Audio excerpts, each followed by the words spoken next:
15 of the harbor site, and finally I've got here Mel Chancey.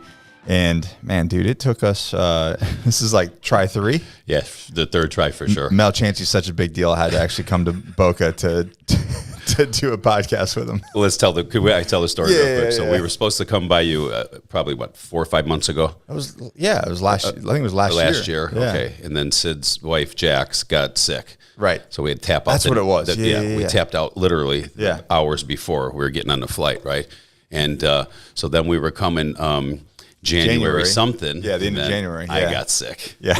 I got the mumble that was going around, and we had to tap out to come up by you. So this is the third try. Finally, Sid was just like, you know what, we're just come down here. I'm booking a studio. Let's do it. So it's a little bit different, but this is this is a nice spot in Boca. Yeah. The weather's great. The weather's great, man. It's dreary up in North Carolina right now. Yeah, and we get to hang for the last 48 hours. Right, that's awesome. It's been good, man. Yeah. So, Mr. Mel Chancey, there's a lot of stuff that we'll tap dance around if we need to, and we can edit it out. But you've got quite the story, and not only that, but you've got quite the future. Yeah, man. So real quick, give me the top level, like where are you from, and give me a little bit of the childhood aspect where you grew up. So I was born and raised in a suburb of Chicago, in Illinois, a town called HELLS, and it's crazy because I have the Cleaver life, right? The mom and dad. My dad was a hard worker all his life. My mom ran the little league, ran the bank, and my mom and dad were very known in the community, right, with the kids and everything they did. My dad was my baseball coach growing up and everything, and my 2 sisters went to Catholic school. It's 2 sisters and me, so I was raised in that, the white picket fence beaver Cleaver house. And as I grew up and stuff and, started, like motorcycles, I had dirt bikes and everything. And so the story goes is there was a little gym by my house, and it was pay $10 a month. You got a key, and it was real small, it had old school gym. Old school. Concrete weights, sore covers and stuff to put on the bars. It was an old school gym, and it was called Jay's. And I happened to be... is it still there? No. Everything got developed around it. Okay. People sold the house that had it. It was a guy that had it in his backyard. And I happened to be 15, and I went over there. It was right by one of the Little League fields. And I went in there, and I started training, and I met these biker guys in there. They used to ride their motorcycles to the gym, and they poured concrete. So, they'd come in and train in their jeans and work boots and no shirts and stuff. Yeah. And so they said... how old were you then? I was 15. 15. Yeah. And then they started showing me how to lift different. Hey, kid, you're doing that wrong and stuff. And I was like scared of them and stuff. And then, being training there for a year or so, when I was 16, I was just, 15 to 16. I was under 16. I was a freshman in high school. And I got kicked out of high school because I punched the principal in the nose. The story. What? Yeah. If you see the old podcast, you know it. So me and a friend of mine got into a fight in school, and like I said, I was under 16, and so we were getting suspended. So I was in the principal's office, and my mom had to come, and this principal was kind of a hard guy. When I walked in, my mom was in the room crying, and he was like, if you knew how to raise your son and blah, blah, blah. And, he didn't know that. My mom was all Italian, so I came from my dad was German and Irish. We ate together. His family was strict. I just veered off. So seeing slightly veered off. I veered off. And seeing my mom crying like that just kind of threw me off a little bit. And I jumped over the desk and socked him in the face. And then I seen the security coming, so I took off running out of the school, ran through there. What was her reaction? My mom's? Yeah. Well, I didn't see her till I got home. She stayed there, and I ran out because I seen the security. So you just smacked him and ran? Yes, punched him right in the face and then running through houses and stuff, thinking I'm slick and stuff. And I show up, it was about a 25-minute run from my house to the school.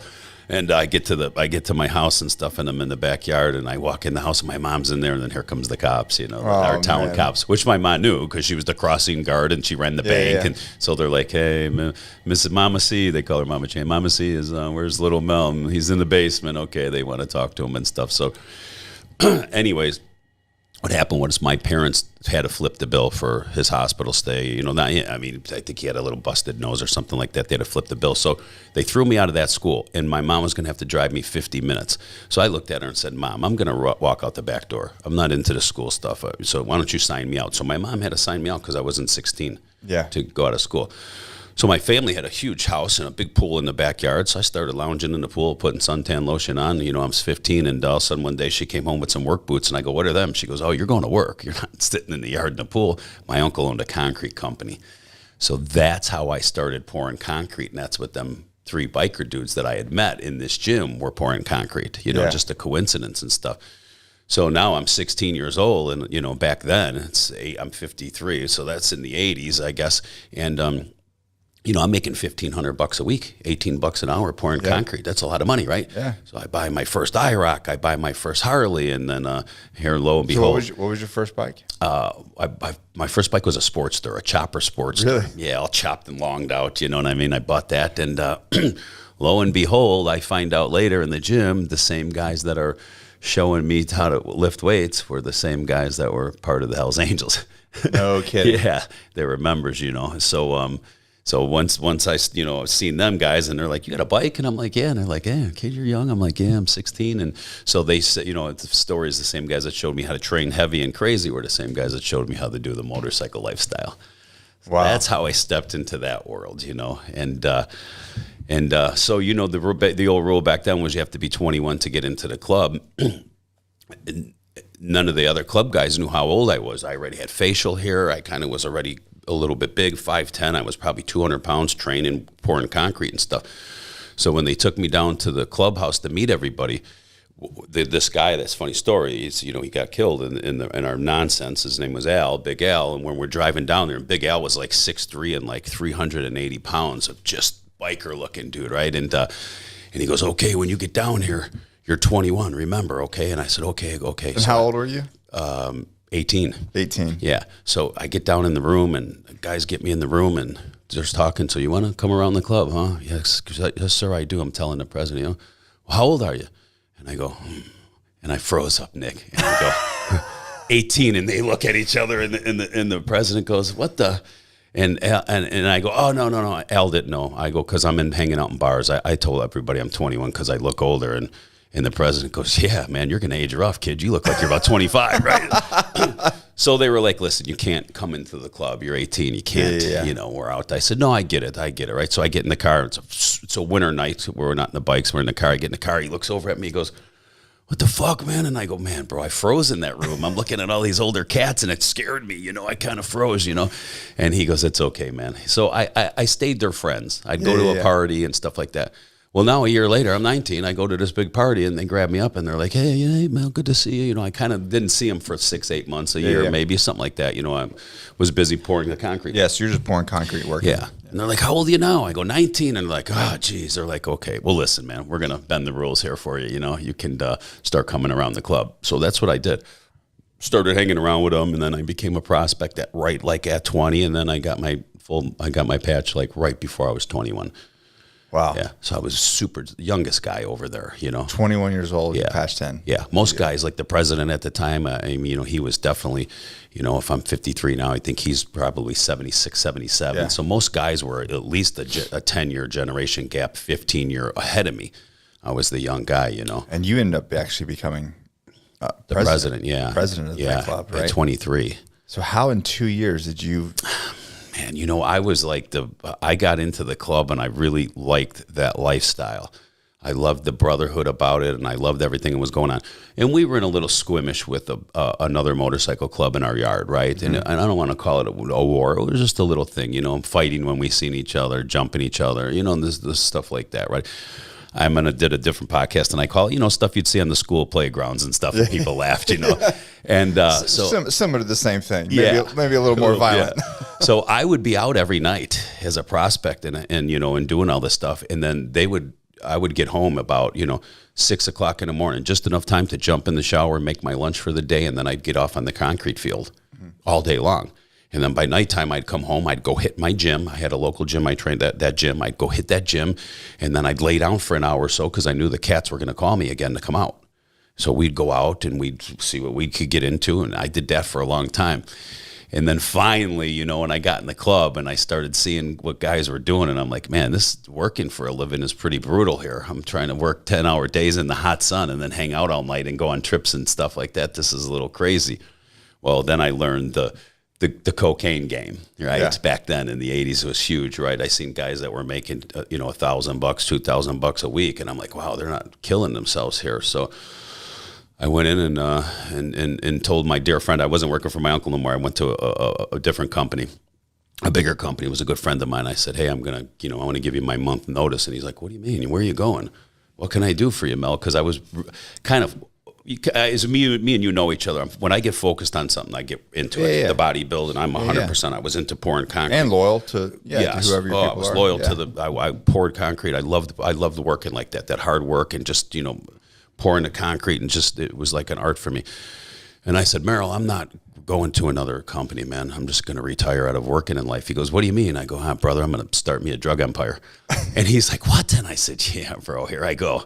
And that's how it kind of went from there, man. And everything took off. And then when I became the president at 20. Hold on. So the club was already into that sort of thing. They were already running business. Yeah, and not in a hole. A lot of guys did like to work in the club. I always say the motorcycle clubs never started off as a criminal enterprise. It didn't happen that way. It was brotherhood. It was post-war Vietnam. Yeah, it Vietnam was brotherhood guys, and stuff. And then whatever anybody got into on their own is what they got into. You tried not to bring any heat down on the club, but listen, we're one percenters at the time, right? We're just trying to do our own thing and not where no one's wanting to really punch a clock. But we did have guys that work. But I was the one that chose not to. I just didn't want to go. I wanted to live that one percenter lifestyle.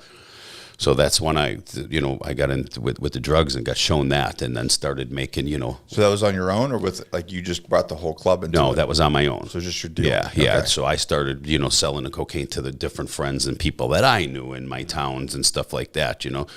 Next thing I know, I'm making what I'm making a week at pouring concrete. So I'm like, okay, I'm not going to do this concrete no more. Let me have the easy life so I can run around all day with the chicks now that I'm getting into and the motorcycles and being out all night, right? And I just got so taken by that lifestyle, And so when I finally was in the club and got my patch and everything like that, it was probably not even 6-8 months later I became our sergeant of arms. Yeah, So that's how I started in the rankings. How big have you gotten by this point? So now, when I started natural, I started bodybuilding, of course, natural when I was like really literally 14. I got bit by the weights, but now when I was 19, I met a doctor. And he was like, hey, and I knew guys were going to him, and he was like, yeah, I'll give you a little deck on it. I'd go to his office, and he'd give me a shot. I'd walk in the office, you'd see a little old lady with a broken arm and 5 dudes that were 290 pounds waiting to see him, and I'm 19, and I'm like, wow, this is a crazy office right here, right? You go back in, you pull your pant down, he gives you a shot right in the cheek and stuff, and it was like DECA, and I was like, I didn't know much about the gear back then, It was but it was all real. So just from me taking that little bit of DECA and the way I could eat and the way these cats showed me how to train old school with the deadlifts and the squats and everything, my body went from 200 pounds to 230 pounds. And, just started growing off a little bit of gear. I didn't know the pro bodybuilding circuit until later in life, I'd taken DECA. Now they give me, hey, take a D-ball, 5 milligrams of D-ball a day, which most guys take 50 to 70. I'm taking 5 and I'm growing. They're like, dang, man, this kid's got genetics. He's getting big. My dad was a bigger guy. So now by the time I'm 23, I'm 250 pounds, looking like a bodybuilder, but wearing a Hell's Angel cut and running around on my motorcycle, right? You see a lot of old pictures, and looking that look and stuff. So that got me a lot of notoriety and stuff. And one day I came into the meeting, I was late. I called up and I go, hey guys, I'm going to be 10 minutes late. So it's pretty strict in the meetings. Like you better be on time. You can't miss meetings, So I got stuck by a train, I'm going to be about 10 minutes late. I come in the room and everything, and everybody was looking, and they said, hey, man, we had a vote. We had our vote every year as a vote for, leadership and president, vice president, all those positions. And they said, you're not the sergeant of arms anymore, So I looked and I go, well, how could you guys have a vote without me here? Who's voting for the president? Like, what's going on? And the president said, hey, man, we want you. You're going to take over for me. You're going to be the president. I said, what? I was kind of blown away. I said, oh, his name was Jerry. I said, man, you've been this for a long time, 15 years, right? And he goes, yeah.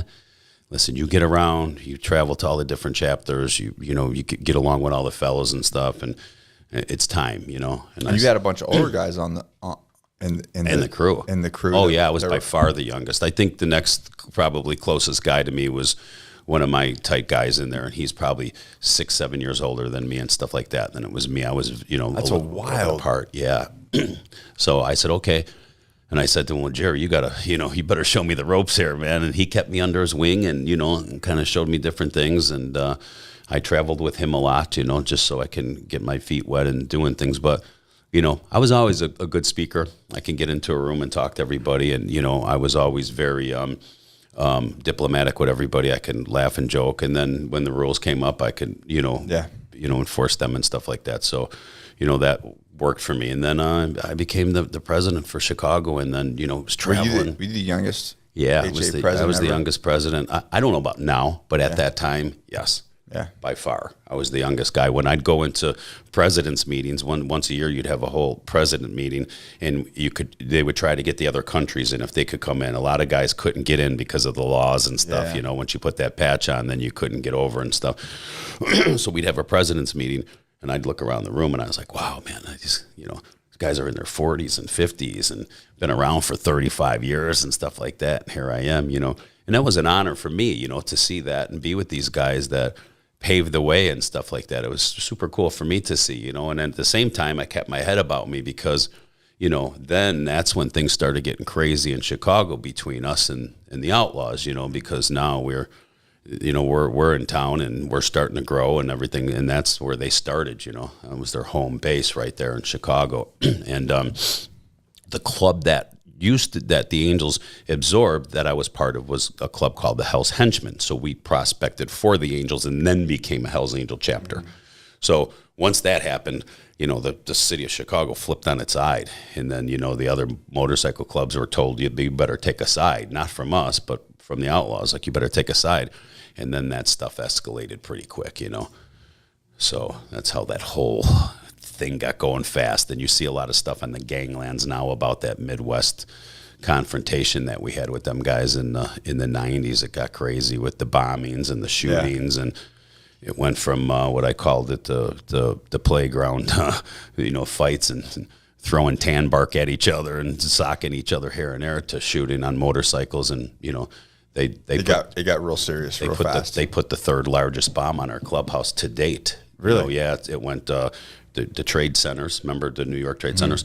McVeigh with the Oklahoma, and 100 pounds of C4 in front of our Grand Avenue clubhouse. The third largest car bomb right now to date that was ever set off. Right in front of your clubhouse? Right in the building. They pulled a car up in front of our Anybody clubhouse, and no, nobody was in there, thank God. And they thought it was the ATF people told us that if somebody was in there, it would have just blew all their they would have been bleeding from everywhere. The concussion.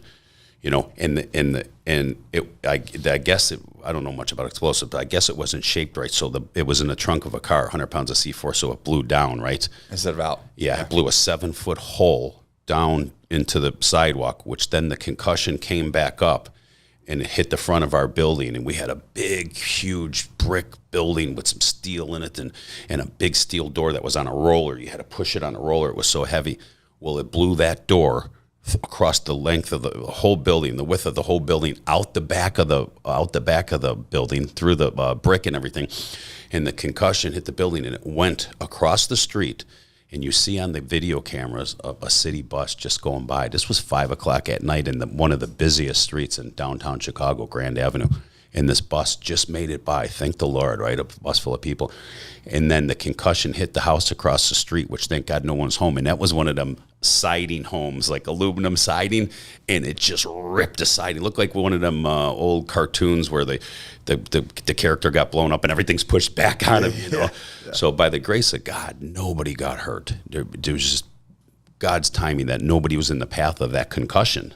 That, that's, I learned what that does, the concussion, it's the force, So that's when the ATF, and that's when everybody came down crazy, that with something like that going on, the bombings and stuff, when you're doing stuff like that. And me and my crew knew nothing about that explosive stuff. I mean, we couldn't even change the batteries in our pagers. We were just, we were some just thug goons, So we didn't know what these guys were doing, and, to get into like what they were doing, we used to, have them, the mechanic things you lay down on. What do they call them? Dollies that you lay down on and look, So we used to have them, and we'd put mirrors on them, And I had a vet now at the time, that whatever year it was, 92 vet. And I'd have that thing in the back of my car. So when I came out of a building or something, I'd take it out and roll that whole thing under my car and look for, if any devices, because that's what they did. Because they were targeting you. Yeah, and they got one of our guys from Rockford, which was, about 2 hours away from us. And, he had a remote start on his car. It was a truck. He started the truck, and they put the device underneath it, and they put a panel or a wire from the yoke to the detonator part. So when he put it in reverse, that yoke spun and it blew him up. And by the grace of God, he lived. But Holy cow. He's in a wheelchair. It blew his legs all apart. Blood was pumping over. Died a couple times on the way to the hospital. They revived him and then made it work once he got there. And we didn't know that game, so I had to figure out what we were doing. And of course, I found a retired Navy SEAL and said, "Let's get busy here. If they're going to start doing it, we better do it back." Was he in the club? Yeah, we got him. Yeah, he became in the club and stuff like that. So, and then that probably lasted. It didn't last as long as you would think. But a couple of years of that stuff, that intensity is a lot. And it took its toll on everybody. And we, it kind of like ripped the meaning of it apart, like the brotherhood and stuff like that, because now we were focused on this full-on fight, you can't go anywhere. I mean, I was out everywhere. Of course, I was too young to stay home. I wasn't going to stay home. I didn't join a club to sit in the house. Yeah. So I was out, but when I was out, I had a crew with me. I trained every day in the gym, and I'd have one or two guys go with me to watch around while I could train. Because I was that young dude, and then I became the target not only for the law enforcement, but for them other cats that were like... I was going to say, now that people are fighting and other people are getting hurt, I would imagine you had a lot of federal agencies starting to pay attention. Oh, boy. Yeah. Yeah, it was so bad probably by 95, 96, that they were just sitting out in front of one of my homes. I had a few different spots. I lived at with some different girls, in different houses and stuff, and they were just sitting out there blatantly with the tripod on top of the roof, and I would go out and ask them, "Fellas, man, like my neighbors don't know about all what I'm doing here. I don't mind. You're out here, you're doing your job, but can you do it from in the car?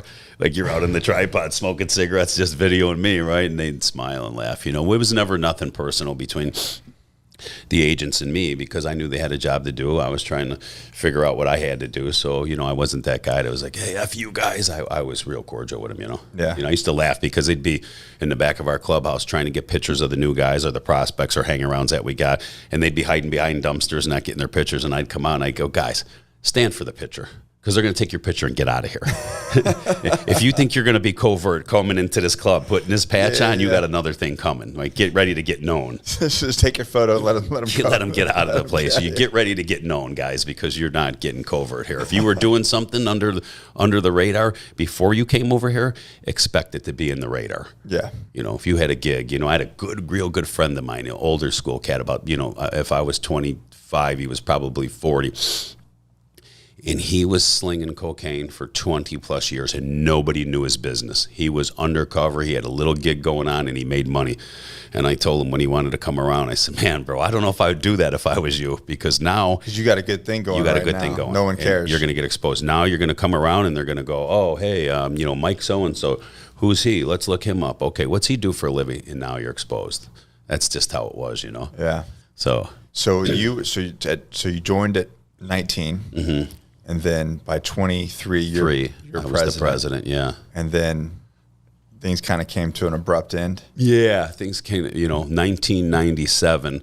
And how old were you then? Oh, God, let's see. I was born in 69, 79, 89, right? So you're almost 30. Yeah, I'm almost 30, upper 20s. Almost 30, right? I did it myself, nothing to do with the club, but I beat up a guy pretty bad that was beating up an ex-girlfriend of mine. I was laying his hands on an ex-girlfriend. So as the story has it, I had 4 girls that I kind of were in my stable at the time. And, listen out there, the women, I'm not a womanizer. You can't falter me for this. This was back in the 90s and stuff. And I loved all 4 of these girls.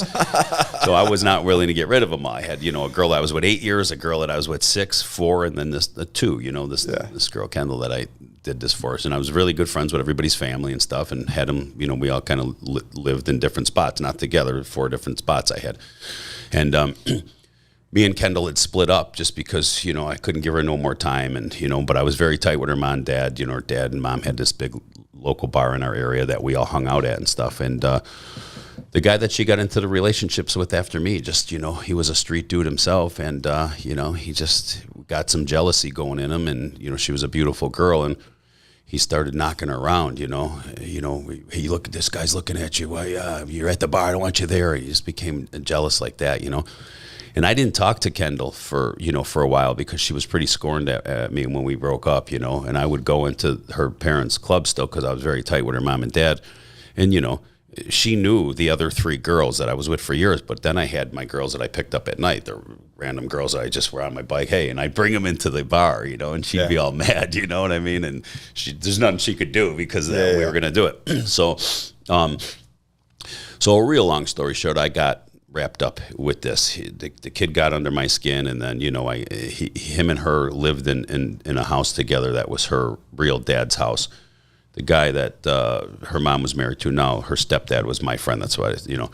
So they lived in the house together, and so I ended up being in the house, and didn't go too good for him in the house. But we got caught in the house. Me and I took two of my friends, which happened to be 2 guys from the club. It wasn't a club deal, of course, but as we got arrested in the house, and they're like, oh, there's 3 Hells Angels in the house. Well, the feds tried to make that later in the racketeering case because they're trying to say so they added it to the other thing. They hit me with it 8 years later under the racketeering thing I got. That was a predicate act under the racketeering. And even though it was just my own deal, but I brought 2 guys in the club, and they can kind of throw that. But you're going to explain in a little bit. We'll get to that. Yeah, you're going to explain how that works. Mm-hmm. Yeah. So we got caught in the house, and you know, they took us off that night, and next morning we went in for a bond hearing. You know, no bond. I mean, they charged us with attempted murder, kidnapping, home invasion, everything you could think of. And they just like threw it at us. Yeah. And then the lowest one was an aggravated battery, you know, with a weapon. You know, that was the lowest that you know, of the felonies and stuff. So we got bonded out probably 5 or 6 days later when they did the fingerprints on the guns and stuff, and our fingerprints didn't come up on them. So the judge set a bond. We all got out. It was, I believe the year was 97, and it was December 24th, Christmas Eve. We got out that morning. And so we fought that case from the street for, God, probably a year to 14 months. And then the 3 of us got found guilty. We went to a trial, and the judge found us guilty just of the aggravated battery, the home invasion, because Kendall and her stepdad let us in the house. It was a real dad's house. He said, hey, that's my daughter in the house. They had the keys. You know, we went in the house. No attempted murder charge. We beat the kidnapping and stuff like that. So, you know, we got 4 years on that sentence. Everybody did? Everybody did, yeah. We got 4 years across the board on that sentence. So that was the first time I was going away at, you know, 28, 29 years old. 28, I think. The first time me going away. Well, when I was away, the feds had a thing on me that they ended up indicting me for. One of the guys that was in the club with me, I didn't know that he got busted, and he decided to go to work for the feds. So they put him on the street. They busted him they raided his house at 3 o'clock in the morning. This is what we got you on. You're looking at 60 years at 85%. You want to work? And he said, I do. Okay, we're putting you on the street. No one even knows you got busted. You're signing this agreement with us. You guys didn't know. Had not had a clue. And I was tight with this dude. And so he's now, you know, in the club out there, and the 2 guys that he introduced me to were FBI agents that, you know, I didn't know. They were posing as mobsters from St. Louis. But I knew a lot of the mobsters are all around the Chicago area. So when I met them, I didn't think, hey, guys, how you doing, and this and that. And then they had this big office, and in this office they had a warehouse, and they had boats in there, and exotic cars and motorcycles. Oh, what do you do with these things? Oh, we ship them overseas. They're all stolen goods and stuff. I'm like, oh, okay, cool. So I go in this room, this office. They got it recorded. They want me to do a murder for hire. So I'm sitting there, and the guy's talking to me and stuff, and he's like, yeah, opens up a briefcase, you know. It's got like 60, 80 grand in there and stuff. He's like, Caramel. And I said, nah, I'm not into that, man. Do your own work. Why are you coming to us to sub something out for us? We don't do that. We got enough of our own stuff to do. I was kind of turned off by him, like, you're a mobster and you're subbing this out. Thought you guys had your own. Yeah, so I thought that was your thing. Yeah, right. Yeah. So I said, I'm good. So I said to the guy's name was Jim. He's passed away. And I said, what's with these guys? Well, I don't know, man. They just wanted to talk to you, and they figured, they want to put some money in your pocket. I said, I'm good. So a month or so later, we're driving. So that didn't work? Yeah, that didn't work. He goes, hey, we got to stop over I got to see the fellas. I'm like, okay, and we're at the warehouse and stuff like that. So now they talk to me about guns and automatic weapons. So I looked at Jim and I'm like, why don't you get them for him? You know, you got the same, you can do what you want. You know, if you want some guns, we all had the same outlets, you know. But I didn't think nothing because he was my guy. Yeah. I didn't think nothing. So here's where I screw myself. As I'm looking at all these boats and everything like that, and I go, so you guys take the, he goes, yeah, we'll give you, why, you got something? I go, yeah, I got this crazy IROC out here, the Z28 IROCs, right? And I had about 10 grand worth of tunes in this car. I had the car all done up, right? I go, I don't want it no more. But nobody could afford to buy it. Like, I don't want to sell it. Nobody really, young kids can't afford to buy this car, right? I said, so they said, listen, report it stolen. We'll give you $2,000 in your pocket. And give us a few days. We'll tell you when to call in for the insurance and collect the insurance on it. I said, great, that's a great deal. Okay. They gave me $2,000. I get some glass. I go to this gym, not my local gym, another gym. I put the glass on the ground by where I said I parked my car. I go in and train. I come out. I'm like, oh, man, my car got stolen. I call the cops up. They come make the report. Great, right? I got $2,000 in my pocket. The insurance, Allstate pays me off on the car, everything I needed, right? Well, that's great. Well, that would have been an entrapment case because they came to me first. Right. But my dumb ass brought them more cars. You're like, this is a great deal. It's a great gig. So I'm going to my friends, Nick, Mike, Tim. Hey, you don't want that? Come here, give it to me.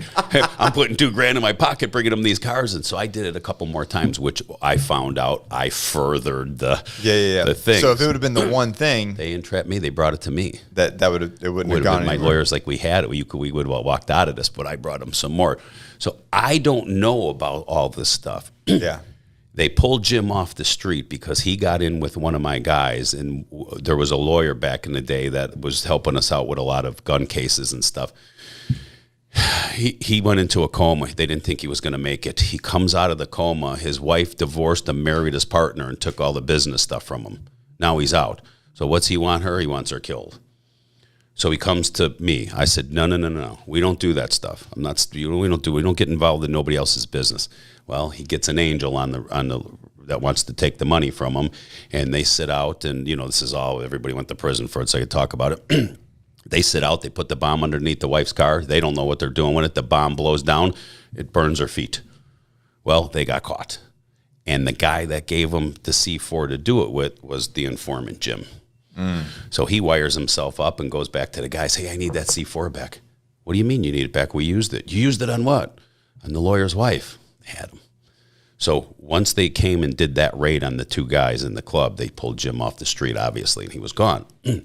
So did he just disappear? Yeah, from you guys? Yeah, they took him. They hit him out with his protection. From your perspective, did he just gone? He was gone. He was gone. Didn't know what happened. Once I got the call that morning, hey, they raided the clubhouse and they grabbed the two fellas. It all came from Big Jim, and I'm like, what? And then his apartment was... Oh, so you knew that he was... It was gone. Yeah, he was gone. I went by his apartment, gone, the whole 9 yards. I'm like, okay. So he's in Whitsack. He's out. So I'm thinking, I forgot about the car stuff because I just forgot about it. So statute of limitations runs out on, not the RICO stuff, but this stuff in 5 years.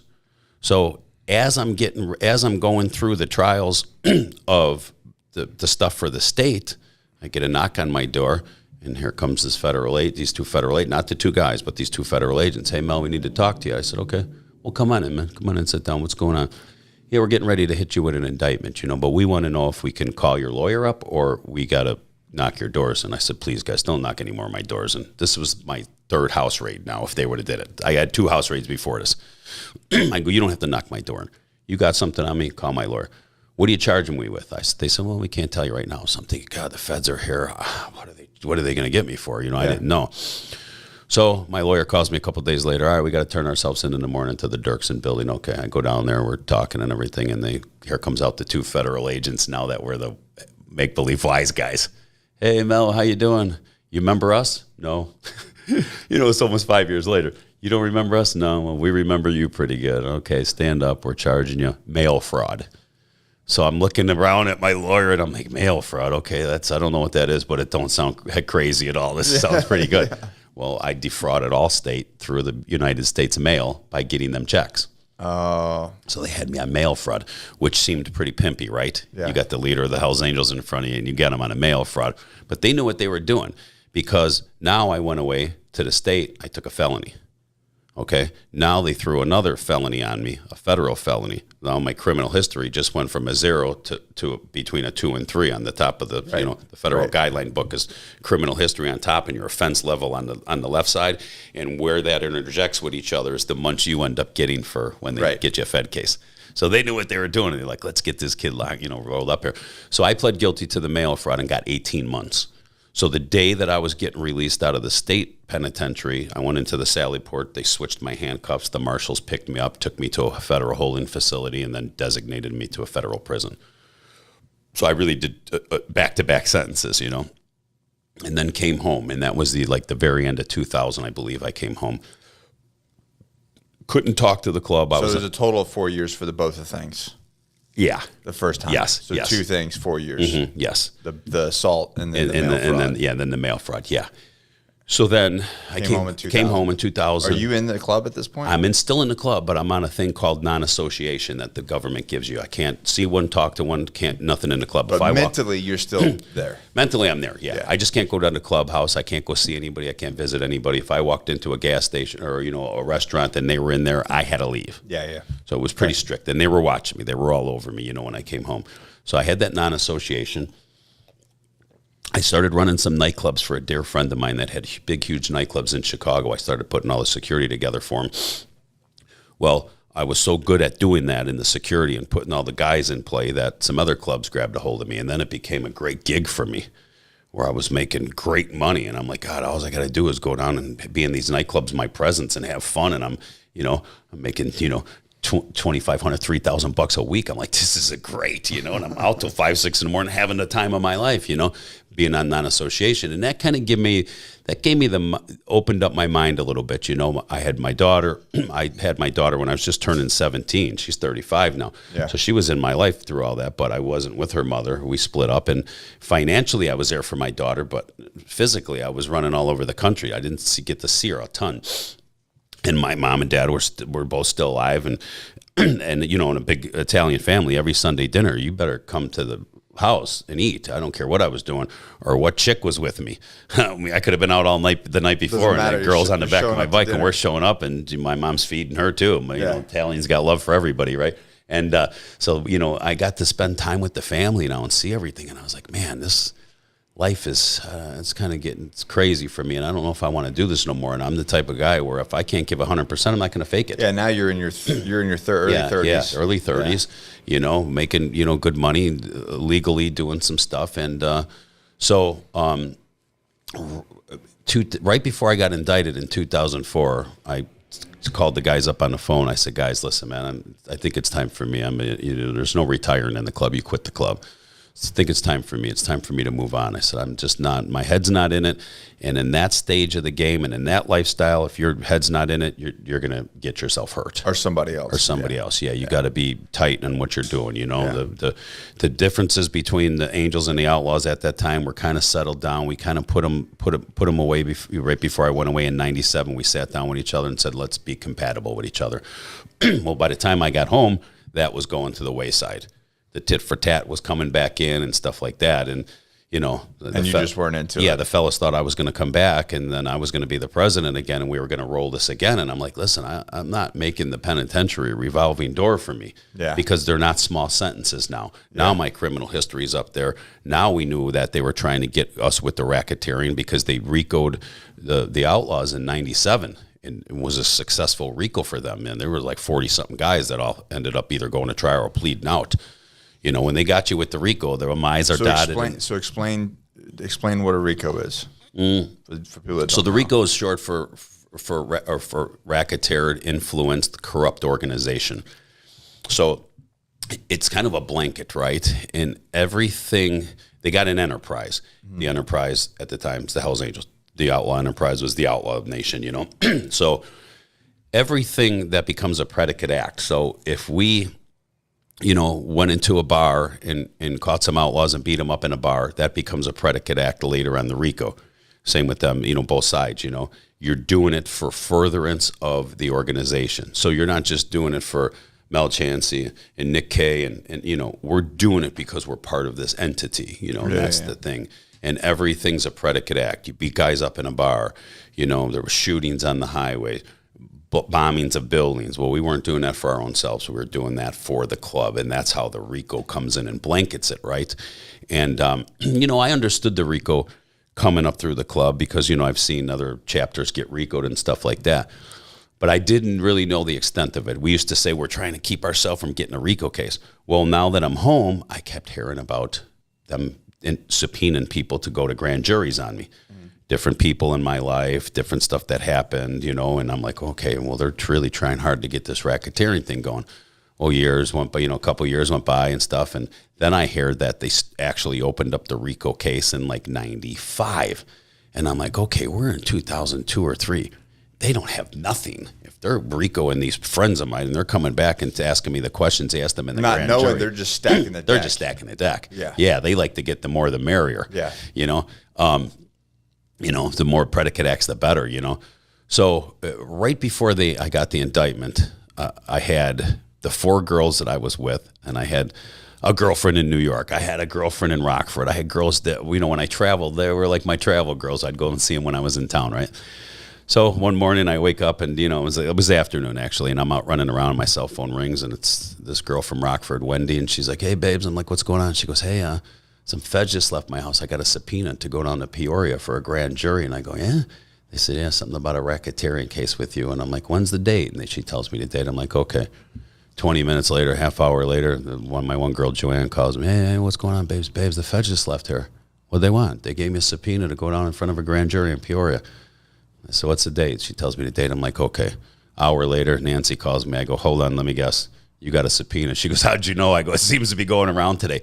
Well, they went and hit them all on the same day. Agents here, agents there, the New York girl, everything.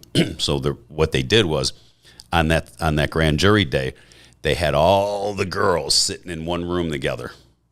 And a lot of them were former dancers and stuff. And, the Nancy, the Joanne, the Kendall, and Tanda, they all kind of knew about each other. Nancy didn't because she was my longtime girl. So I kind of like, if anybody that I sheltered was Nancy. Yeah, the other girls kind of knew what I was doing and knew about each other, and we just rolled with it. So they wanted to aggravate everybody in that room. So when they came and hit the grand jury, everybody's pissed off, right? Yeah. So, that was their play. So I told everybody, call me when you get out of here. Call me when you get out. A couple girls they never used on the stand. Nancy, they put her on the grand jury. She said they just asked her some, would you ever see him do this? You ever see him do that? Nah, Mel never brought the club around me, which thank the Lord that I was smart enough to separate them lives. Yeah. I didn't bring the girls on my motorcycles. I didn't bring the girls to club parties, probably, and the truth of the matter was because that was my magnet for other girls. Yeah. Maybe that wasn't that good of a guy, like I don't want to hurt them, but there was other chicks around. But worked out good for me because, Joanne barely knew, maybe she knew 1 or 2 members. Tanda, maybe she knew 1 or 2 members because she worked at a restaurant. I never involved it, So that was the good thing there. So when I called my lawyer up and I go, what is this dog and pony show? And he goes, Mel, if they're subpoenaing all these girls that you were with, they're at the bottom of the barrel. And we're like, yeah, not knowing that was just to aggravate everybody. That was the cherry on the top of the cake. They had it. They had everything they needed. And shortly after that, then our doors got kicked in, and they indicted 4 of us. Me, my sergeant of arms from Chicago, and 2 Rockford Hells Angels, the president and the vice president from out there.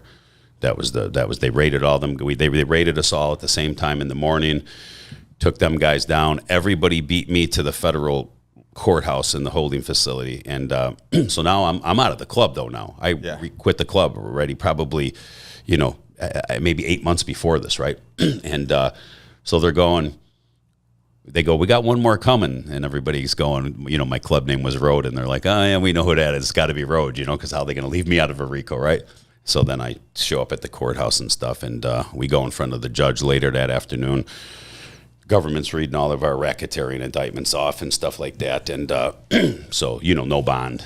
We're off flight risks and stuff. Yeah. There's no bond on the RICO and stuff, so we just sit and fight the case. Because they know you've got places overseas. And you could run, yeah. And if me and my right hand man, the sergeant arms at the time, he was already to the penitentiary twice.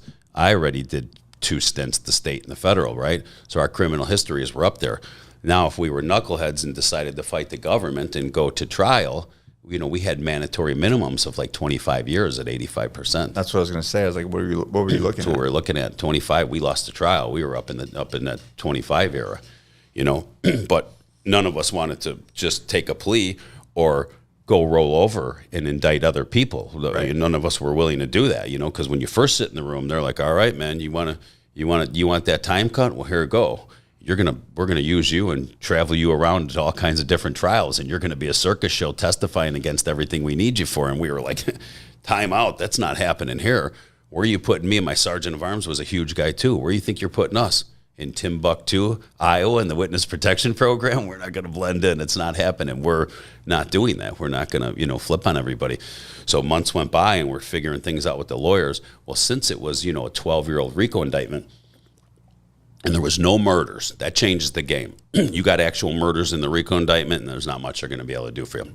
Ours were, the shootings, bombing, there was some heavy stuff. But so we all were able to take a good plea from the government and, not come in on anybody, admit to what we were doing in the club. We were part of a criminal enterprise that was at a war with another motorcycle club, and plead guilty to them charges, which was exactly what we wanted to do at the time, and we didn't know what the time was, but what they did for my 3 co-defendants, they gave them what they call a global plea.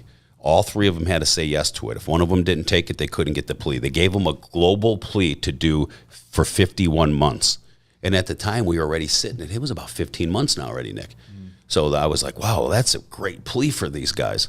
Hey, how come I can't get that? Well, you got leadership organizer role that's putting you a little bit higher, and you are part of a drug conspiracy that you just got dropped against them. So we both had the racketeering charges and a drug conspiracy, okay? So this is what the people seen on my first podcast, because when I got locked up and I was in jail and, fighting this, and I wasn't in the club no more, well, some of my dear best friends at the time that were in the club decided to go start telling people, he's ratting. He's rolling over in there. And I'm hearing it all because I got some friends coming to me, and I said, guys, listen, I'm not rolling over on nobody, but I'm not going to be able to prove that right now. Time will tell. Them guys want to say all that about me, so be it, because they heard that I sat down and listened to what the government had to say. I said, so be it. I said, listen, if I want to roll on everybody, doors are getting kicked in. So time will tell. So we all had a drug conspiracy. The guy that the Hell's Angel that put my other 3 co-defendants in the drug conspiracy, as he's in the witness protection program, gets himself shot and killed by ripping off a drug dealer. Nothing to do with the club. Was just a gangster type of dude, ripped off this drug dealer one time, got him for dope and money, left, seen him in a bar about 3 or 4 months later, punked him out again. The guy pulled a gun out and shot him in the head. So now this guy is gone out of the picture. He can't come and testify against these 3 guys for the drug part that he said he was part of. They said to me, we don't have these guys in a drug conspiracy unless you're saying you sold them drugs. I said, listen, I never sold these 3 brothers drugs at all. My drug operation came from outside of the club. The guy that I got the drugs from wasn't a member, and the people that I was selling the drugs to weren't members. We all had our own. I'm going to sell drugs to my own guys. They had their own outlet too.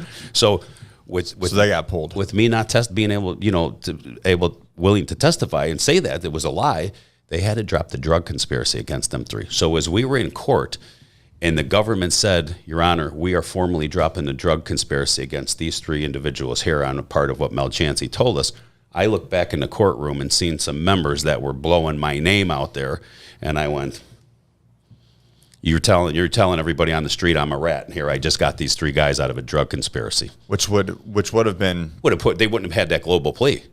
That would have put way more time on the offer. But I had to look at it over a couple decades. Yes, I had to eat the drug conspiracy. Yeah. Yes, I had to, because I was part of my own drug conspiracy. Yeah. They had 7 guys that were testifying, willing to testify against me, that they bought kilos from me in the whole 9 yards, So they couldn't drop the drug conspiracy. So I pled guilty to the racketeering and a drug conspiracy, where the other 3 guys pled guilty to just racketeering acts.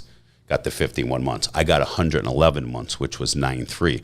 But the great thing about it was, with me sitting down and doing that they call it a proffer in the room, right? And that's where people are like, oh, he's proffering. Well, if you proffer and you're going to throw somebody under the bus and stuff, when it comes their turn to go to trial or whatever they do, you have to be there. Yeah. So, that's what I kept telling everybody. Well, we'll see. Let's see how many trials. Let's see who gets indicted for me. Not one person in that club had to pick up a phone, Nick, and call a lawyer. Not one person had to spend a dime to call a lawyer over what I pled to. You said guilty and you went away for 9-3. And we went away, all four of us. We just did our thing. Them guys got kicked out of the club in bad standings because they pled to the RICO. My status got changed to bad standings because I pled to the RICO from my left and good. And so be it. I get it. If that's the club rule, that's the club rule. But not one of them, nobody in that club could say I hurt nobody in the club. Pled to my own stuff. If you think it was wrong that I sat down and did a proffer with the government, everybody's got their own opinion, but I had my life to look at too. Yeah. I'm going to soldier up right now and go take 26 years because I'm not supposed to say that I was part of a criminal enterprise. It didn't work like that for me. As long as I hurt nobody, and today I'm home since '08, and I did that big podcast with Chris Cavallini. It's got 2 million views, and 7,000 comments and under there. And I said the same thing. I go, not one person could come under here and say anything in this club that I hurt anybody. Inside the club, outside the club, not a personal friend, not the private guy I was getting drugs from, zero. The government wanted us to plead to the case and put it behind them after 12 years. And that was the beauty of it, Yeah. So you did 9-3. No. So we came back in, and for me sitting down with the proffer and kind of letting everybody and letting the government know, a lot of stuff they had in there, Nick, was untrue. They had a lot of stuff that from people that came in before us, members that came in before us and wanted to blow the totality of what we did. So they were just stacking all that stuff. Stacking all the stuff. Yeah. And I corrected a lot of lies that these former informants told. So I got the deal for, the proffer for sitting down and being truthful, just like them guys got the deal for sitting down in their proffer and being truthful. and then they dropped my 111 months to 60 months. Okay. Cause kind of similar to them, 8 or 9 more months or 10 more months than them guys got, So that was my deal for the proffer. So I came home in 2008 is when I came home. But, and I know we'll get into talking about it, but that's, the second time away federal, this was, I guess, technically my third prison sentence and stuff. But that's where my relationship with the Lord got so strong. Because when I first went in, I was like, okay, God, how come? I cleaned up my life. I'm running a nightclub. Were you a believer all before that? Yeah, I come from a strict Catholic background. My mom and dad church and Catholic upbringing and stuff. So that's different though. Different, yeah. It's a different. But I knew the Lord. Yeah, I knew the Lord. Funny story is I used to, come home at nighttime. Not every night, but some nights I'd come home and get down on my knees and pray and say, Lord, forgive me for the way I'm living life. Like I know this ain't right, but forgive me. But then in the morning I got right back up and did everything again. Right? I was the biggest hypocrite ever. That's a Catholic thing. Yeah. It's a Catholic guilt. Say a prayer, say Hail Mary, and you get back to work. You get back to work. So I used to say I'm the biggest hypocrite. But when I went away for this RICO, and at first I was mad. I was like, geez, okay, Lord, how come? How come all this stuff now? I'm doing the right thing, blah, blah, blah. But I really wasn't doing the right thing. Yes, I laid the motorcycle world down, but I still was running around with the girls. I still was, I wasn't selling the drugs. I still was just myself, Not being a good man. Yes, basically. Yes. So a couple months after being locked up with right after the RICO indictment, I just was in this cell and I was by myself. I was in this 8x10 cell by myself, and I was reading some scripture out of the Bible, and that's when I was like, you know what, Lord, I can't do this no more, man. And I literally got down on my knees, felt tears in my eyes coming from my eyes, and I was like, okay, God, I don't really know exactly what to say to you, but here it goes. Take my life. I can't do this no more. I'm crashing the car. Take the wheel of my life. I want you to be my Savior. I know how to come to you. I just don't know the words to say. But from this day on, I want you to teach me and show me. I want to be a new creation in you. And I knew how to say all that, right? I had a longtime friend of mine by the name of Pastor Steve that was a Christian that was always praying for me. I'd come over to his house. He wouldn't push it on me. His family loved me. Even when I was in the height of my stuff, I was always the same guy, right? You'd leave your kids with me because you'd be like, Mel's man, I was always that guy. Tight with everybody, loyal to everybody. And so I knew how to come to the Lord, and that's what I did, down on my knees. And I said, okay, you got to guide me because I don't know step one to walk with you. I don't. I just know what I was doing. And, I didn't feel a change. I didn't feel nothing. I didn't get heavy chested. I didn't feel the Holy Spirit come in me, nothing. I just gave my life to Christ, and I started reading the Bible. I started attending the Bible studies in there and listening to the Word, and lo and behold, I was understanding the Word now. So it wasn't just something I was reading in the passages. Like, I will never leave you and never forsake you. I started understanding that, and my relationship grew. And I'm telling you, I was in an 8x10 by myself with about an hour a day out for some a few phone calls, a shower, and a little yard time, and right back locked up. So I got a lot of time in the Word. The pastor at this spot I was in used to come on Thursday and Sunday and sit with me, and we'd study the Word together. And I had a lot of alone time with the Lord. And that's where I credit everything. That was, like I tell everybody, that was my time out. That was the Lord saying to me, we're going to cleanse you of the past. I forgive you, Mel, of all your sins, of course, because when we call on his name, he forgives us. But I'm going to teach you some stuff here, and you are here. So that was my time out, and I got, and now I come home, fast forward to me coming home.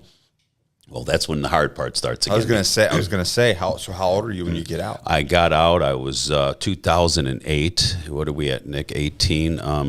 Well, I was about 39, I believe. Okay. 38, 39.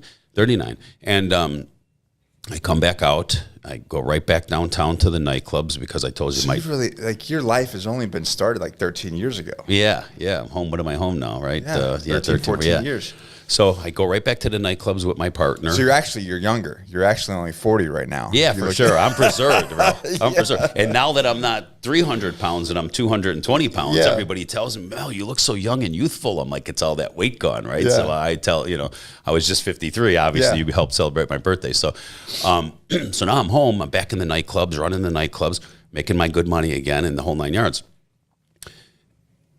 Everything changed as far as me in the motorcycle world, but the women stuff was still with me because I'm downtown, the nightclubs, girls, and I'm like, God, Lord, I can't do this. I'm falling here. I need your help here. I don't want to do this no more, And right before, because it's easy to go back to, and this is where I think people struggle, is because it's easy just to go with what you know. It's harder to make something new. Yes. We don't know. It's the unknown, Right. What am I going to do?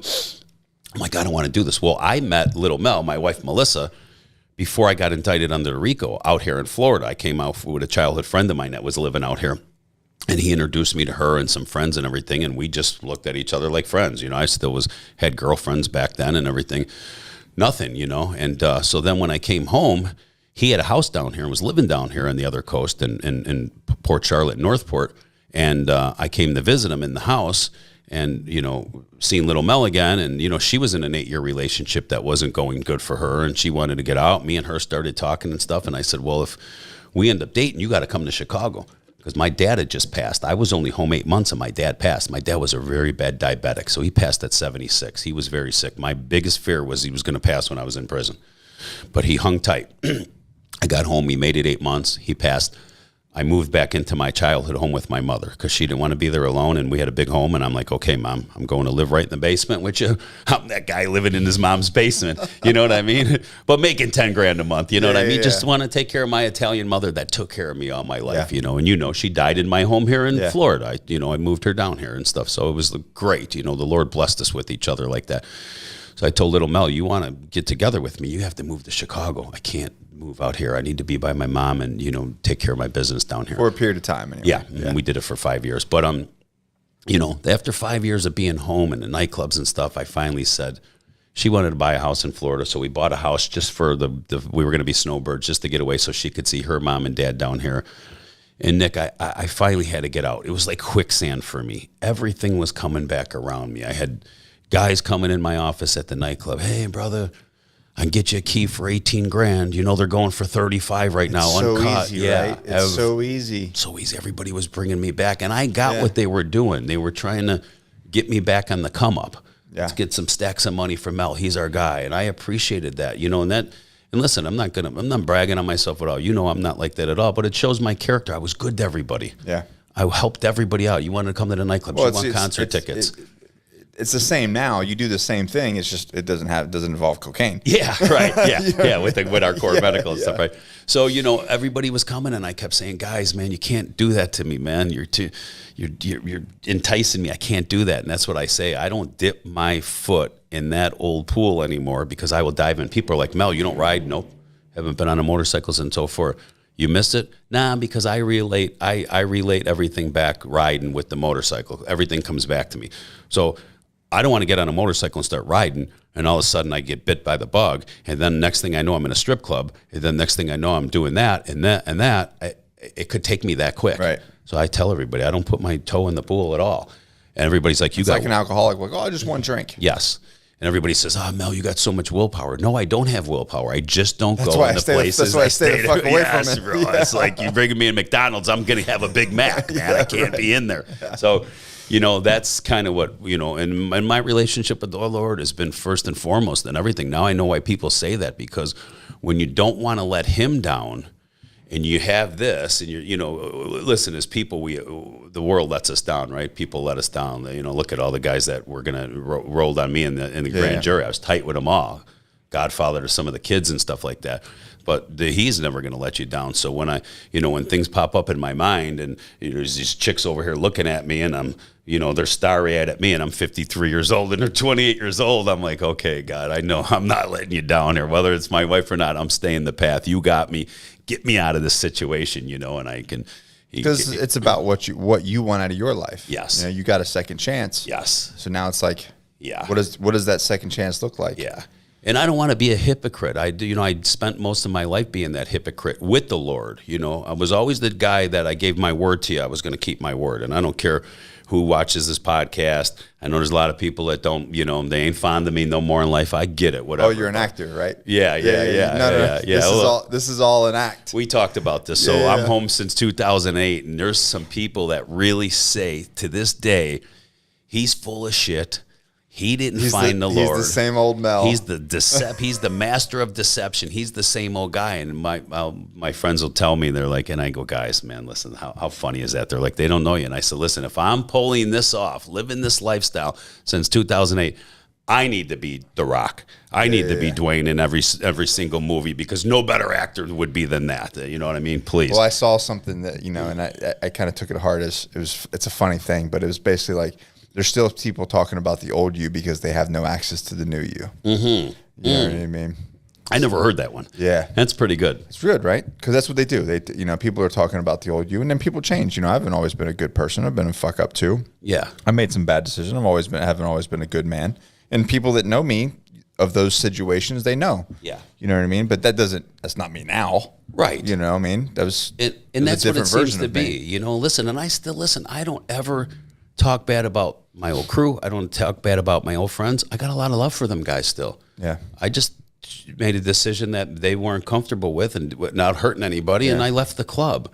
And a lot of people don't like that, and I had to live my life. I wanted to live my life for my daughter and my grandbabies now and my wife and help and do what I'm supposed to be doing. Yeah, so when you got out, were you able to like rekindle that relationship with your daughter? So the first time when I came home in 2000, my daughter was still, I think like when I went away, she's 35 now. So when I went away with the Rico, I think she was like 16 or something like that.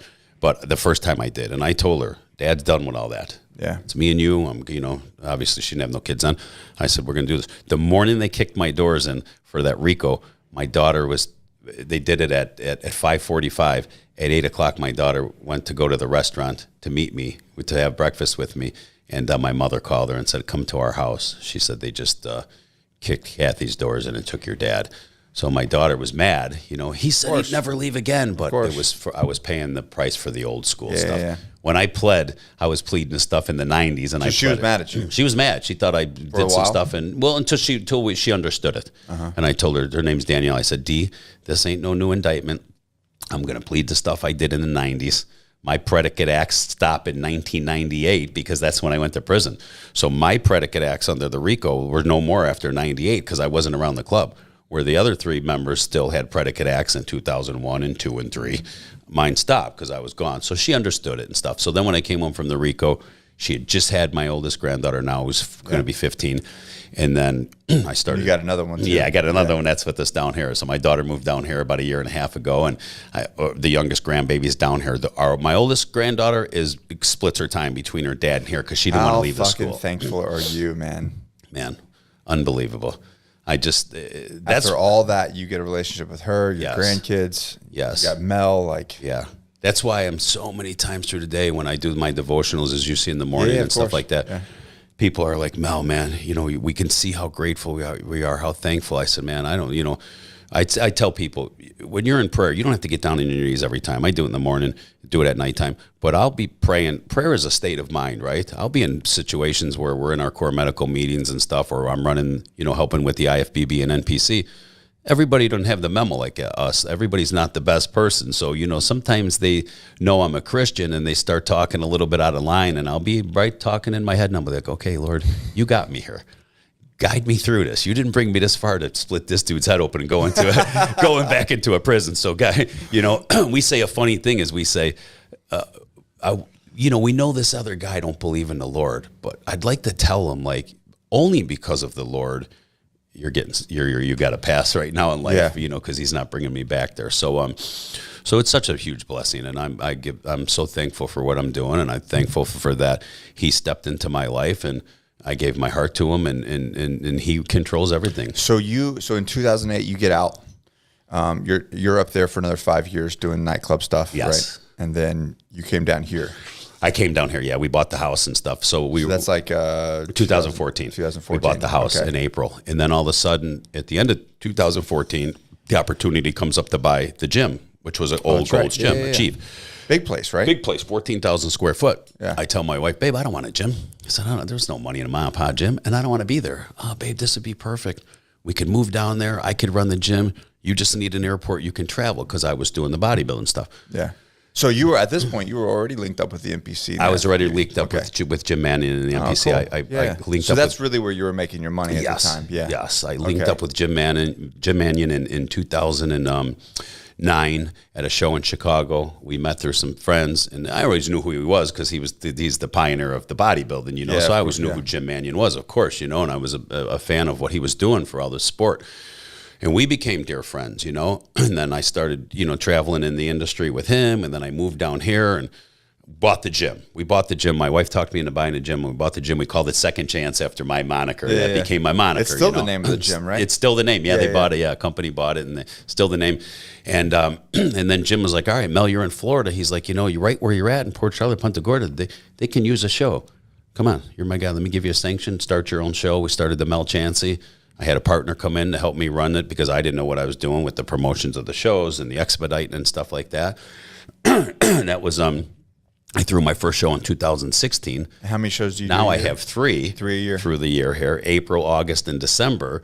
The December show, the Holiday Classic, became the biggest show in the state of Florida with the number-wise. Wow. You're locked down during that time. Man, bro, that show just took off. And, I mean, it's amazing, the competitors that are competing in the first week before Christmas.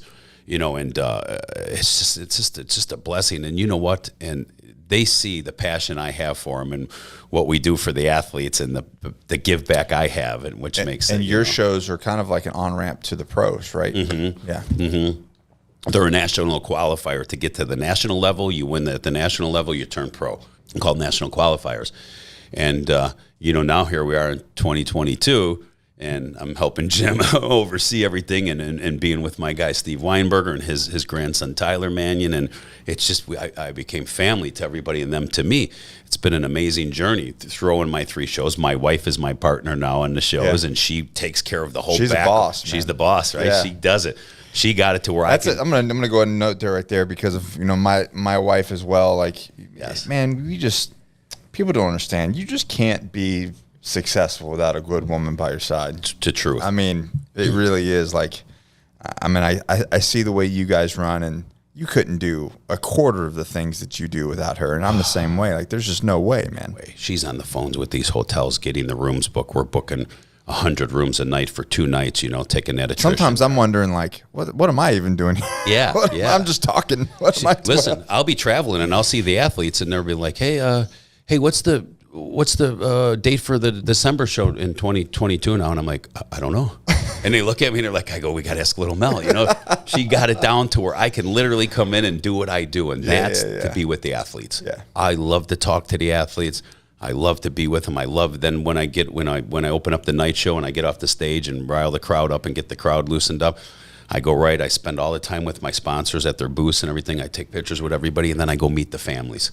I spend all that time with everybody, and that goes so far. And, you know, they feel it from me. I'm not just doing it because, let me go talk to their families because it's the right thing to do. I do it because I love doing it, and I want to find out what this person's journey was and what that person's journey was, you know. And so how does this, I mean, I can tie it in, but for you, how did it tie in with the hormones and we'll start working with core? So years ago, I've been with Sid almost 5 years, so with Core Medical. But years before that, I was with another company out of Tampa.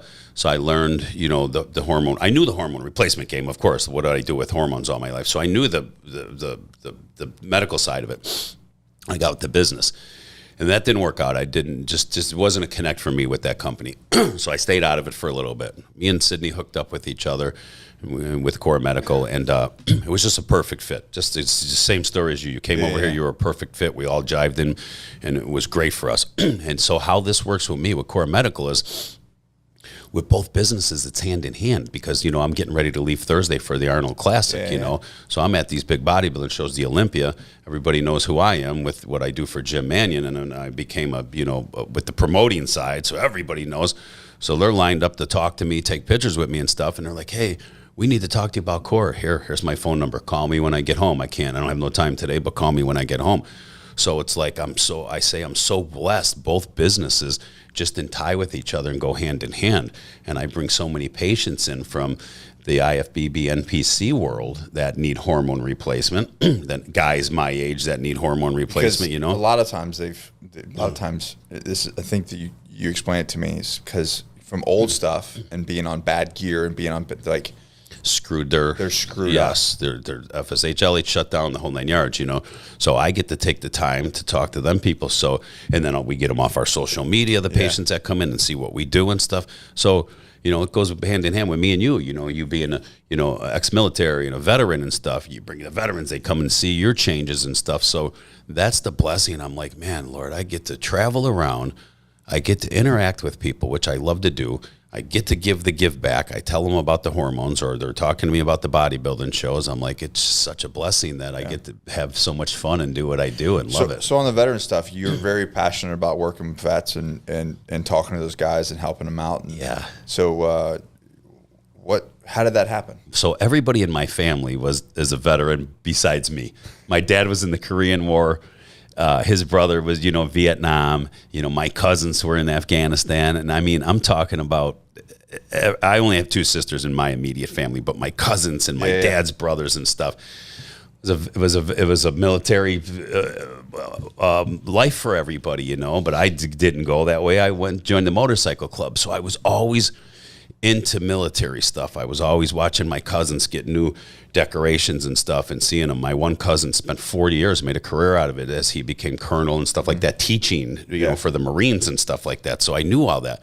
So when I had the chance to, when I was at Core, before you came on, I hooked up with this friend of mine, Melissa Jarboe, and her husband got killed in Afghanistan. And she's like, Mel, I want to push this thing through Washington. We're Military Veterans Project. Well, to get into it, as you know, as we talked about, the VA and everything is not hip to getting you guys with hormones. And I'm kind of hard on them, but the reality is they're pushing SSRIs, and it's a big government and pharmaceutical game, and testosterone doesn't play into that picture. And I always let you say it because I don't want to ever bad rep the VA or anything like that because I didn't serve. I'll smash the shit out of them. I always, if you guys ever see me and Nick and stuff like that, I let Nick go there because I can't do it. I don't know it. I didn't serve, but I do know what I know. And I was bringing veterans in, and before Nick came on, and we were trying to help him. So we were bringing him in, and Sydney was really coming out of pocket. Bringing these guys in and testing them and stuff like that, trying to get this thing going. Well, couldn't go through Washington because there's too many obstacles, too many ladders, the steps to climb and everything like that. So Sid and myself said, let's do it on our own. Let's offer the veterans a cheaper price with medications. We'll get them in for the cheapest blood work we can, and we'll do this, and we'll sing it from the mountaintops, and we'll see. And for the people that don't really understand the reasons why, I tell them, like, just go with core, because this is what happens. Sure, you can get the VA to, and I'm going to make a video separately, but you can get the VA to give you testosterone, but you're going to fight for them for 2 years. You're going to literally have to fight for 2 years. Yep. Argue back and forth, go through a million different people. Maybe you get an endocrinologist, maybe you don't. At the end of the day, it's 2 years. And then they'll finally cave and go, all right, fine, give you some testosterone. But that's it. They're going to give you a little dose. One guy, I know a bunch of people are getting like 25, I was telling you that, 25 milligrams every 3 weeks. Oh, it's crazy. And you're actually messing you up worse because now you're crashing. Yeah. You're going to feel great for like a couple seconds. Yeah, so that's it. And then, 2 days later, you're crashing again. And, they're not giving you any ACG. They're not giving you anything else. Yeah, and I tell everybody the worst thing you do with your hormones is play the roller coaster ride. Exactly. Don't even start. Don't even start. Yeah. So I said, skip all the BS. Save yourself 2 years of headache. And, quit, stop buying Starbucks, mocha choca bullshit for a month. Yeah. And put that $35 a week towards because you'll make more money, you'll have better relationships, you have a better, higher quality of life. They're like, what's the side effects? I don't know, a good fucking life. Good life. A good life. That's the side effects. Changes the game. And then, and we started doing that. And then I knew so many military people, the Blackwater guys and everything. And then once they heard, and one person told one person, and person told another person, and then you came along. You found us through a friend, I think. Through Rocco. Through Rocco. Rocco. And then you came aboard. And then, me and Sid, we had a thing, me and Sid, because, everybody was coming to us like, I can do this. I can bring you 300 patients a month. And I tell Sid, okay, don't pay them yet. Yeah, don't do anything. Let them do it. Let's see what they got. That's what you did with me. You know how hard it is. Yeah. Come on, it's not easy to do it. You have to have a net. That was the thing. Is like I had people that were like they were chomping at the bit because they needed support. They needed someone who knew what they were doing to actually give a shit about them. And plus, you put your story out to the world. Yeah, and I told them my own. I got very vulnerable and told them my own stuff. It's the best. What I mean? Being coming on, being off for having a kid and everything. And your story's the best because you were honest with everybody, and then they see the way you're feeling. I wouldn't have the life that I have right now without it. I would be like transformation you made in your body, not only physical, mentally, and your wife and your child, and everything changed for you. So you have that following from the military that gets with you now. You bring in a huge amount of patients. So I look at Sid and I'm like, wow, we're 5 years later, man. Look at what Core is doing now. Like I never thought. Yes. Nationally. The company just grew and expanded and stuff. And me and you, and we have other people, Rocco, that bring them in. We're not taking all the credit by no means, but we have a great team that believes in what they're doing. What's cool is our David Black. A lot of guys who call Core. You'll talk to David or Travis. Our intake guys. But dude, he was telling me, he's damn near in tears when he's talking about like some of these guys that are calling him. He's like, man, I just love my job so much. I get to talk to these guys and like change their life for the better and listen to them talk about the hardships that they're going through. Yeah. And then how this has helped them. And from and he's one of the onboarding specialists for Core. And intake. Yeah. We have such a great team. And he loves his job. He's working like 12 hours a day talking to these guys, and he loves his job because he can hear you can hear them, on the phone going and how their life is changing. And it's just cool to see from their aspect, from an employee's aspect, seeing and of like appreciating how thankful he is for his job because he just gets to help people. And I love when my patients hit me back up after they got inboarded and they're on and they say, hey, listen, Mel, Mike Arrow, Matt Stevens, the patient coordinators, these guys are great, man. They take their time with me. We're not just a money sign to them. They're very great. And I'm going to brag on the team. We have an amazing team because they know. That's why I laugh. Yeah, go ahead. They know if we're bringing patients in, Nick and myself, we expect that patient to be treated amazingly. Of course, like a human being. Like a human being amazingly because we are going to they're going to tell their family members and they're going to tell their friends and the referrals, but everybody better be treated right. I laugh because sometimes we'll post a video and somebody will put some stupid, hateful comment like, oh, this is snake oil, blah, blah, blah, blah. And I just laugh because I'm like, oh, obviously you don't know. And then there's like 20 comments below like, well, actually. changed my life. You know what I mean? My relationship with my wife is better. Yeah. It's just funny, but you know, it's just so cool to be in our position to do this and help. It's the give back for me. I was helping everybody in the gyms back in the day. Hey, knucklehead, get off all that gear. You don't need to be on 7 different components right now. Get off all that. Get off this. Get off the Anadrol. I was helping them just for free because I didn't want to see nobody hurt themselves. I was fortunate enough to have doctors in my background back in the day that were telling me, don't kill yourself over this. So I was giving back before we got with Core. Then I got with Core, and I was like, now I can do this, make a paycheck from this, a living, and give out the great advice and hook them with a great team of doctors, a great company, the pharmacies. It's just so great. We didn't have this back in my day. This would have been amazing back then. You couldn't get no blood work and all this stuff. Even when I got out, it was more difficult. When I got out in 2012, it was, I had to see a guy in Kansas City to go to get it done. Yeah. And obviously that didn't work out, and that's the reason why I'm with Core now. But, yeah. And I'm going to give you your props. You've been a great addition here. How long have you been with us, Nick? Almost 3 years. Yeah. You've been great. I mean, it's been great. You fit right in, and your family to us. You're always over here with us, and we make you come here. I'm a Florida. I'm actually, I remember I was born here. Born here, yeah. So it's like now that I'm getting older, and Florida's going to be home here soon. We make Nick come to us, you guys, because to get to him in North Carolina, we got to do layovers in Atlanta, and we're not. I fly so much, I don't want to layover. We do layovers, so we're like, hey, I go sit, get Nick down here. It's nice out. Get him down here. Johnny and I are talking about getting our pilot's license so we can just fly direct. That would be great for the next 2 years. Like I flew here on a little puddle jumper. It was great. 40 minutes in the air from my coast to here. I think we did the time. I think it's like 4 hours. From Wilmington to the Boca is like 4 hours. If we do our own plane. Yeah. So that's what we're gonna have to.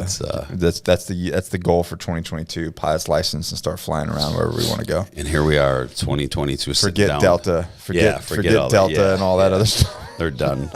And here we are in 2022, sitting down and having some fun on some podcast and stuff like. So what's next, man? What's next for Mel? So, the season starts for me to Thursday with the Arnold Classic for the weekend. That opens up my season. And I'm going to go ahead and let the cat out of the bag because a lot of people know what I'm doing. So we are about ready to start filming very soon for my life story, my documentary. And that's going to be done by Dwayne Johnson, The Rock himself. Have you told anybody yet? I did a little bit on the one podcast I did with Chris Cavallini. He brought it out, and we just talked a little bit about it, but it's right here. So we have a guy by the name of Billy Corbin who did Cocaine Cowboys and Screwballs, and he's an amazing documentary guy. That's who's doing the documentary. We got John Bernthal, the Punisher, who happens to be Sid Gordon's brother-in-law here from Core, our owner of Core. It's his brother-in-law. And the Punisher. The Punisher. He is going to be part of the production team for the documentary. So the first thing is the documentary that, will be aired like on a Netflix or a Paramount, whoever. We don't know yet. We don't know that part yet. Whoever decides to buy the project. Right. And, but working with Dwayne and $7 Production Company, it's greenlit. It's happening. It's happening. Yeah, we're right there. We're doing it right now. Everybody's got. So Billy's aboard, John's aboard.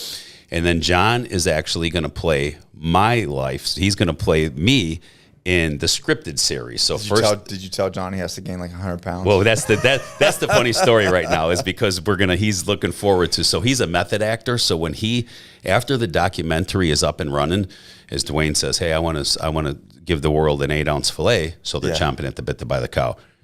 We want to do a series, like the Sons of Anarchy, the scripted series like that. John's going to play you and your life story. So John's a method actor. So when he plays somebody, he's coming with them. He said, I'm going to live at your house for 2-3 months, get to know you. I'm going to get to know Road back in the day, get in your mind and everything, and you're going to put some weight on me. So Dwayne was laughing. We were all on a Zoom call, and Dwayne goes, well, we're not getting you to 290. And we're like, no, that's not happening, right? But he's so lean and muscular now, John is, you put 15 pounds on him and throw him on a set. He's going to look huge. Yeah. So I think we're more excited about training him and getting him all jacked up a little bit than the show itself. So he's going to have to eat.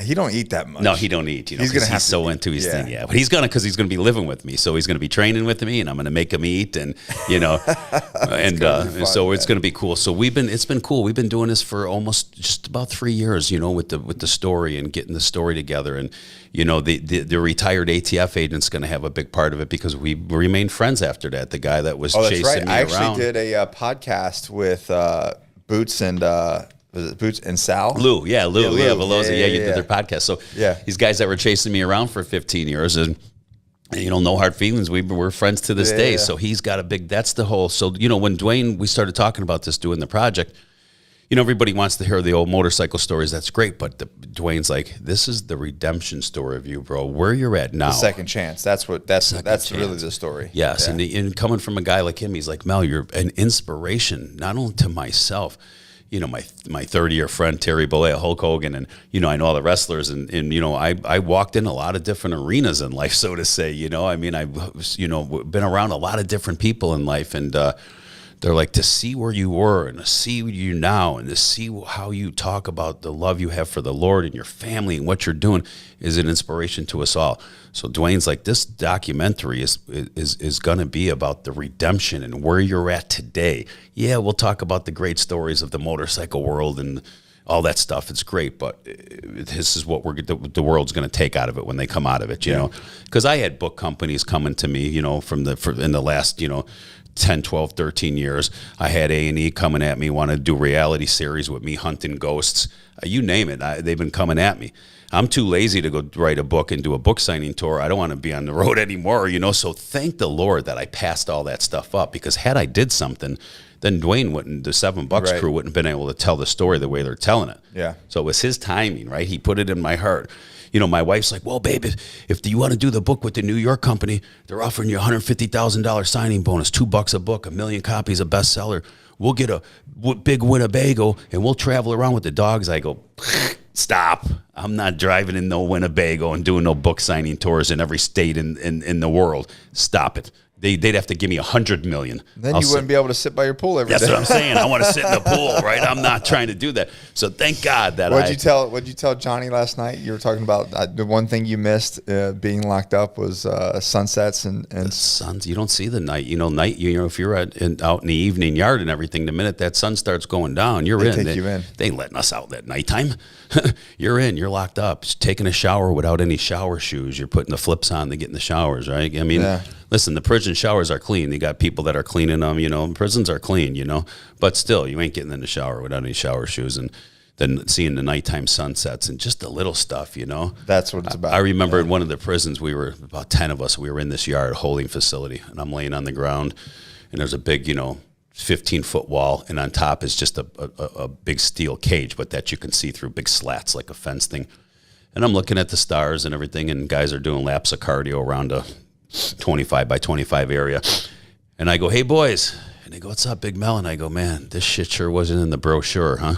And they started cracking up, and they're like, no, it wasn't. And I'm like, damn, if they would have told us this part of it, we might not have been criminals back in the day, Yeah. We're watching out. We're looking out the window. We're seeing construction companies working on the street. And I'm like, boy, I'd pay to be out there right now. I'd pay them to be pouring concrete, right? You know what I mean? That's crazy. Perception, man. Perception. So it's I'm very grateful and humbled, especially with having The Rock, that was interested, and we became friends. We met each other a handful of years ago, and he knew my story. Of course, Hulk was really good friends with his dad, and I met Dwayne back in the wrestling scene, and I was, Hulk was trying to get me into WCW to become a wrestler back in the day. But as I tell the story, I didn't want no legal gig. I didn't want a gig where I had to be part of something where I didn't want no job. I didn't want a job. Yeah, I didn't care what it paid. I was making very good money as running the club was with my own little stuff I was doing, and I didn't want to punch a clock. And everybody used to say this kid's Hulk, you're going to bring him in. You're going to roll the red carpet out for him. It's probably going to be the heavyweight champ one day if he can learn how to wrestle pretty good. And you show him the ropes. And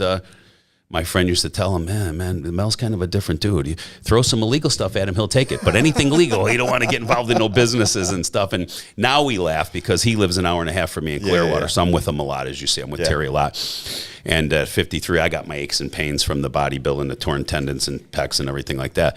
But all them guys that spent that career wrestling, they're pretty beat up, right? Let's be honest, they're beat up. So he tells me one time we're on the boat, we're having some cocktails, laughing and joking. He goes to my wife, he goes, yeah, little Mel, I'm glad Mel didn't take that wrestling path. And he goes, I'm glad he went to prison. And I looked and I go, yeah, me too, by the way. You know what I mean? Like it saved my body from walking. So yeah, getting back to the Dwayne thing. So that's right now, right here. So the next step right here in March is the beginning of March we're at, is to shop it out to their buyers. That's awesome. Because that's who becomes the buyer. I'm so excited. Yeah. Let's say the Netflix, and Netflix it seems like it's going to be the best fit because Billy Corben does all the big, the documentaries. He hits the home runs over there with all his stuff.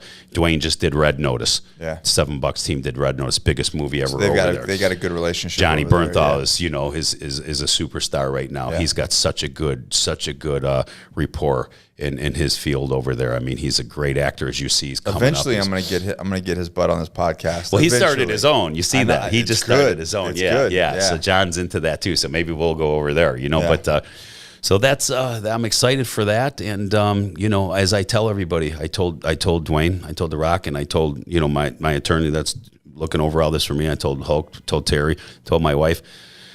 I'm ready to do whatever comes down the pike for me here. Whatever comes down, whatever God's opening, whatever doors he's opening for me up, I'm not going to be lazy. I'm going to be doing this. And I said, and they're like, man, you got a lot of energy for this, a lot of spunk. And I said, well, when you didn't get your first credit card till you were 40 and your first really legit job. Yeah, I poured some concrete when I was younger, but like I said, it was a legit job. But then I got off the radar for all them years. Now I'm going to be rolling with it. I said, as my friends will be 60-something years old and retiring, I'll be on the walker going through the airport still, making a living. So it's kind of a funny thing we have in the house. But I'm ready for it. It's like it's huge. And I know what the doors. I see the platform that God is allowing me to have. Just from my devotionals in the morning, I see what's growing, and I see the people that come to this platform. And it's in what I call myself, and it's dummied down individuals like myself, gangsters, motorcycle members, street people that are finding the Lord, and they're seeing my devotionals and they're like, God, Mel, you're really so strong.